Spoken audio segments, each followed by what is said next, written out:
రేపే దుర్గాష్టమి, అద్భుతమైన రోజు. ఈరోజు ఒక గ్లాస్ కుంకుమ నీటితో ఇలా చేస్తే చాలు, లక్షలు కాదు కోట్లు వస్తాయి. మీకు ఉన్న ఆర్థిక సమస్యలన్నీ కూడా తీరిపోతాయి.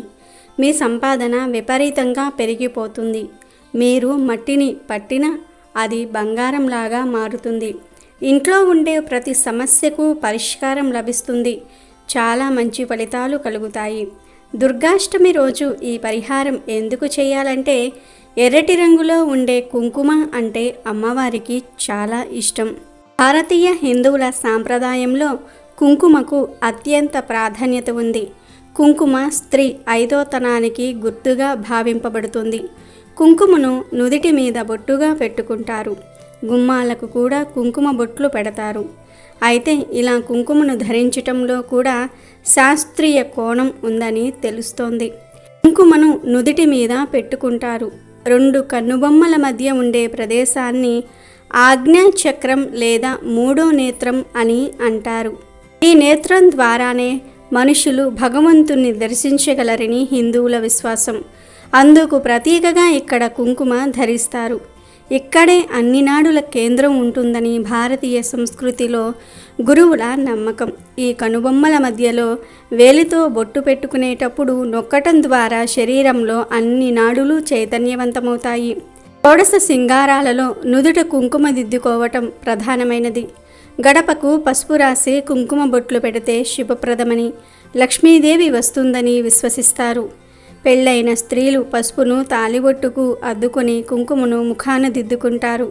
స్త్రీలు నుదుట కుంకుమను దిద్దుకుంటారు. అలాగే గుడికి వెళ్ళినప్పుడు, పూజలు చేసినప్పుడు ఆడామగ తేడా లేకుండా అందరూ కుంకుమ బొట్టు పెట్టుకోవటం ఓ సాంప్రదాయం. ఇక అమ్మవారి గుడిల్లో అయితే కుంకుమార్చన తప్పనిసరి. దుర్గాష్టమి రోజు కూడా అమ్మవారికి ఆలయాలలో కుంకుమ పూజ చేస్తూ ఉంటారు. ఇక అమ్మవారికి ఎంతో ఇష్టమైన కుంకుమను నీటిలో కలిపి ఆ కుంకుమ నీటితో ఒక చిన్న పరిహారం చేస్తే విపరీతంగా సంపాదన పెరిగిపోతుంది. లక్షలు కాదు కోట్లు వచ్చి పడతాయి అని శాస్త్ర పండితులు చెప్తూ ఉన్నారు. దుర్గాష్టమి రోజు కుంకుమ నీటితో ఏం చేయాలి అనే విషయాన్ని ఇప్పుడు మనం ఈ వీడియోలో వివరంగా తెలుసుకుందాం. ఫ్రెండ్స్, ఫస్ట్ అయితే ఈ వీడియోకి ఒక లైక్ కొట్టి మా ఛానల్ని సబ్స్క్రైబ్ చేసుకోవటం మర్చిపోవద్దు.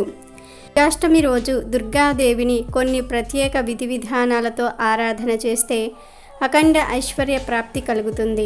దుర్గాష్టమి రోజు చల్లని నీటితో కానీ గోరువెచ్చని నీటితో కానీ స్నానాన్ని ఆచరించాలి. అలా స్నానం చేసిన తరువాత దుర్గాదేవికి ఎరుపు రంగు వస్త్రం అంటే ఇష్టం కాబట్టి ఎరుపు రంగు వస్త్రాలు ధరించాలి. ఎరుపు రంగు వస్త్రం మీద ఇతర రంగుల చుక్కలు గీతలు ఉన్నప్పటికీ దానిని ఎరుపు రంగు వస్త్రంగానే పరిగణించుకోవచ్చు. దానికి బంగారపు రంగు అంచు ఉంటే చాలా మంచిది. అసలు ఎరుపు రంగు వస్త్రానికి చివర్లో బంగారపు రంగు అంచు ఉండి అలాంటి వస్త్రం ధరించి దుర్గాదేవిని పూజిస్తే వెంటనే దుర్గాదేవి అనుగ్రహిస్తుందని ప్రామాణిక గ్రంథాలలో చెప్పారు. అలాంటి వస్త్రం ధరించిన తర్వాత ఇంట్లో దుర్గాదేవి ఫోటో కానీ విగ్రహం కానీ ప్రత్యేకమైన విధి విధానాలతో సిద్ధం చేసుకోవాలి. ఆ ఫోటో దగ్గర ప్రమిదలో నువ్వు నూనె పోసి 4 వత్తులు విడిగా వేసి దీపాన్ని వెలిగించండి.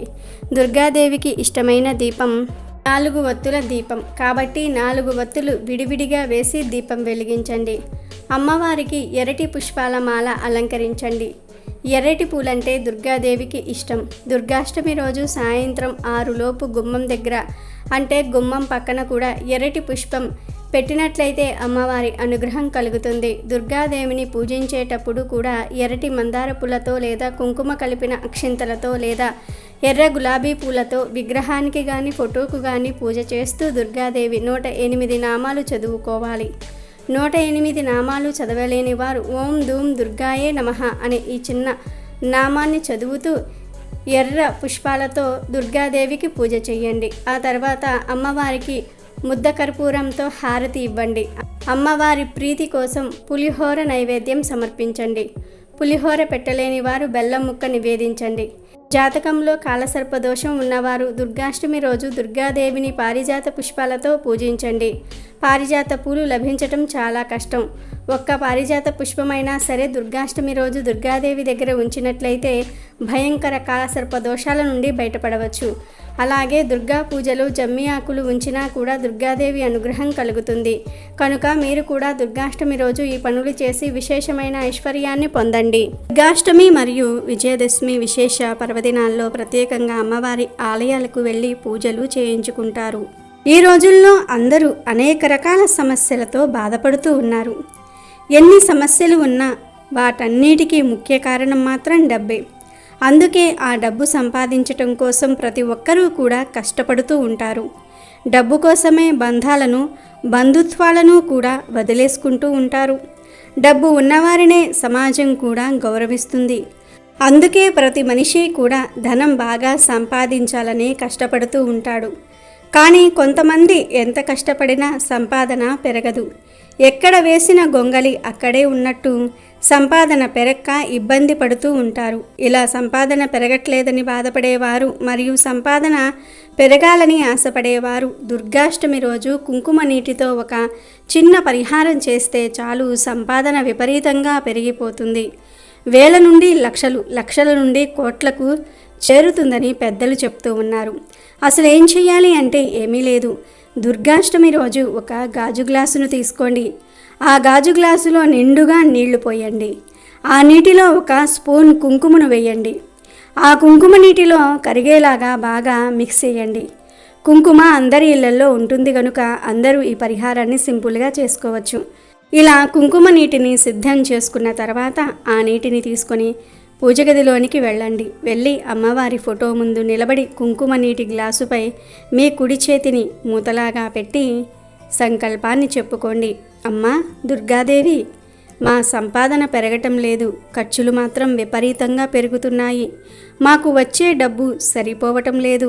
మళ్ళీ వచ్చే దుర్గాష్టమి కల్లా మా సంపాదన పెరిగేలాగా చూడు తల్లి. మా కష్టాలన్నీ తీర్చే శక్తిని ఈ నీటికి ఇవ్వు తల్లి అని దృఢంగా సంకల్పం చెప్పుకోండి. మీ మనసులో ఉన్న బాధనంతా అమ్మకు కన్నీళ్లు కారుస్తూ చెప్పుకోండి. అలా నిష్టగా సంకల్పం చెప్పుకున్న తర్వాత ఈ కుంకుమ నీటిని తీసుకుని వెళ్ళి మీ ఇంట్లోని అన్ని గదుల్లో చల్లండి. అంటే గోడల మీద చల్లండి, నేల మీద కాదు. చల్లేటప్పుడు ఓం శాంతి ఓం అనే మంత్రాన్ని జపించండి. ఇంకా ఏమైనా నీళ్లు మిగిలితే ఆ నీటిని తీసుకుని వెళ్ళి మీ ఇంట్లో పెంచుకునే తులసి మొక్కకు పోసేయండి. దుర్గాష్టమి ఒక్కరోజు ఈ పరిహారాన్ని చేశారంటే మీకు ఉన్న సమస్యలు పూర్తిగా పోతాయి. సంపాదన విపరీతంగా పెరిగిపోతుంది. పగటిపూట మాత్రమే ఈ పరిహారాన్ని చేయాలి. కాబట్టి మీరు కూడా రేపు దుర్గాష్టమి రోజు కుంకుమ నీటితో ఈ చిన్న పరిహారం చేసి మా ఆశీస్సులతో ఆనందంగా జీవించండి. ఆశ్వీజ శుక్లపక్ష పాడ్యమి తిథి నుండి దశమి వరకు 9 రాత్రులు 9 పగళ్ళు అమ్మవారిని పూజించటం ప్రశస్తంగా చెప్పబడింది. దీనినే శరన్నవరాత్రులు లేదా దేవీ నవరాత్రులు అంటారు. నవరాత్రి వాస్తవానికి ఋతువుల సంధికాలం. అందుచేత సృష్టికి కారణమైన మహామాయ తీవ్ర వేగం కలిగి ఉంటుంది. పూజాదుల చేత ఆమెను ఆహ్వానించటం సులభ సాధ్యం. 9 రోజులు నవదుర్గలను నిష్టగా ఉపాసించే ఆరాధకులకు దేవీ అనుగ్రహం లభిస్తుంది. శరత్కాలం, వసంత కాలాలను యమత్రష్టలని, మృత్యు కోరలని అంటారు. అంటే ఆ సమయంలో యముడి నోటిలోని కోరలు బయటకు వస్తాయి. వాటి ద్వారా ప్రజలను హరిస్తాడని శాస్త్రం. అంటే అనేక వ్యాధులు వ్యాపించి జీవరాశి మృత్యువుడిలోనికి చేరే కాలమిది. అందుకే వీటిని యమ త్రష్టలన్నారు. ఈ కాలంలో దేవీ ఆరాధన చేయటం చేత అంటు రోగాలు, వ్యాధులు వ్యాపించకుండా ఉండి అందరూ ఆయురారోగ్యాలతో సుఖ సంతోషాలతో జీవించడానికి దేవీ ఆరాధన తప్పక చేయాలని శాస్త్రం చెప్తోంది. నవరాత్రుల్లో ప్రతిరోజు శ్రీమాత్రే నమః, శ్రీమాత్రే నమః, శ్రీమాత్రే నమః అని భక్తిగా అనుకుని అమ్మవారిని మనసులో తలుచుకుంటే చాలు, ప్రతిరోజు పూజ చేసిన ఫలితం వస్తుంది. అసలు ఈ నవరాత్రుల వెనుక ఉన్న పరమార్థం ఏమిటి అంటే అమ్మవారిని తలుచుకోవటం. ఎందుకంటే ఈ సమయంలో యముడు కోరలు తెరుచుకొని ఉంటాడు. రోగాలు వచ్చే ప్రమాదం ఉంటుంది. మనకు ఎప్పుడైనా సరే ప్రమాదం వస్తే మనం ముందు ఎవరిని తలుచుకుంటాము? అమ్మను తలుచుకుంటాం. సేమ్ ఇక్కడ కూడా అంతే. మనకు రోగాలు రాకుండా ఉండడానికి అమ్మను కాపాడమని వేడుకోవడానికి పూజలు చేస్తున్నాము. అమ్మవారిని తలుచుకుంటున్నాము. పూజలు చేయలేని వారు ఇలా ఈ మంత్రాన్ని జపించి కూడా అమ్మవారిని రక్షించమని వేడుకోవచ్చు. శ్రీమాత్రే నమః అనే నామంలో ఉన్న అంతరార్థం ఇదే. కేవలం అమ్మను పిలుచుకుంటే సరిపోతుంది. అందరిలో అమ్మను చూడాలి. మీలో కూడా మదర్లీ నేచర్ ఉండాలి. అలా ఉంటే ఎవరితో గొడవలు రావు. అందరి మనసుల్ని అర్థం చేసుకునే శక్తి వస్తుంది. కనుక 9 రోజులు పూజ చేయలేని వారు శ్రీమాత్రే నమః అనే మంత్రాన్ని ప్రతిరోజు వీలైనన్ని సార్లు జపించండి. అమ్మవారిని మనసులోనే భక్తిగా ఆరాధించండి. వీటితో పాటు నవరాత్రుల్లో లలితా సహస్రనామాలను పారాయణ చేయండి లేదా వినండి. చదివినా విన్నా ఆ పనిని భక్తిగా చేయండి. మీకు అంతా మంచి జరుగుతుంది.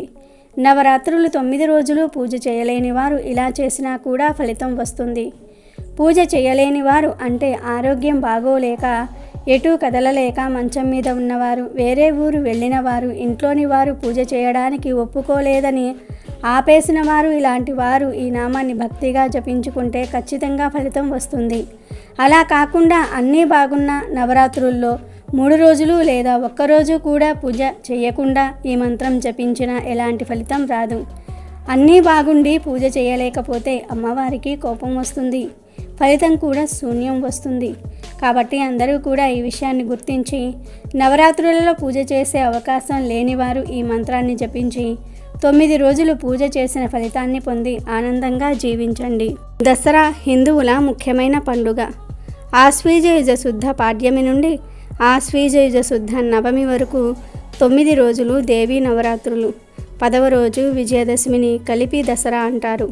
ఇది ముఖ్యముగా శక్తి ఆరాధనకు ప్రాధాన్యతను ఇచ్చే పండుగ. ఈ పండుగను నవరాత్రులు, శరన్నవరాత్రులు అని అంటారు. చెడు మీద మంచి సాధించిన విజయానికి గుర్తుగా ఈ పండుగను విజయదశమి అని పిలుస్తారు. దీనిని 10 రోజుల పాటు జరుపుకుంటారు. ముందు నవరాత్రులు దుర్గా పూజ ఉంటుంది. 10వ రోజున విజయదశమిని జరుపుకుంటారు. హైందవ మతంలో దేవుడికి ఎంత ప్రాధాన్యత ఉందో దేవతకు అంతకు మించిన ప్రాధాన్యత ఉంటుంది. ఎందుకంటే ప్రకృతి లేనిదే పురుషుడే లేడని మనకు తెలుసు. అందుకే ఆ తత్వాన్ని శక్తి అని పిలుచుకుంటాము. మన దృష్టిలో శక్తి అంటే కేవలం ఒక పదం మాత్రమే కాదు, అది చలనానికి ప్రతీక. ఆ శక్తిని భిన్న రూపాలలో, భిన్న పాత్రలలో ఆరాధించే సందర్భమే దేవీ నవరాత్రులు. సామాన్యులే కాక యోగులు కూడా నవరాత్రులలో అమ్మవారిని పూజిస్తారు. ముఖ్యంగా శాక్తేయులు దీనిని ఆచరిస్తారు. ఆలయాలలో అమ్మవారికి విశేష అలంకరణలు, బొమ్మల కొలువు పెట్టడము ఒక ఆనవాయితీ. ఈ 9 రోజులు ఒక్కో రోజు ఒక్కో అలంకారం చేసి పూజిస్తారు. అమ్మవారు లోక కళ్యాణం కోసం ఒక్కో రోజు ఒక్కో అవతారం ధరించింది. అందువలన అలా అమ్మవారు అవతరించిన రోజున ఆ రూపంతో అమ్మవారిని అలంకరించి ఆ నామంతో ఆరాధిస్తూ ఉంటారు. నవరాత్రులలో రాహుకాల వేళ రాహుకాల దీపం వెలిగించాలి. ఇలా చేయటం వల్ల రాహు యొక్క ప్రతికూల ప్రభావం తగ్గి దోష నివారణ జరుగుతుంది.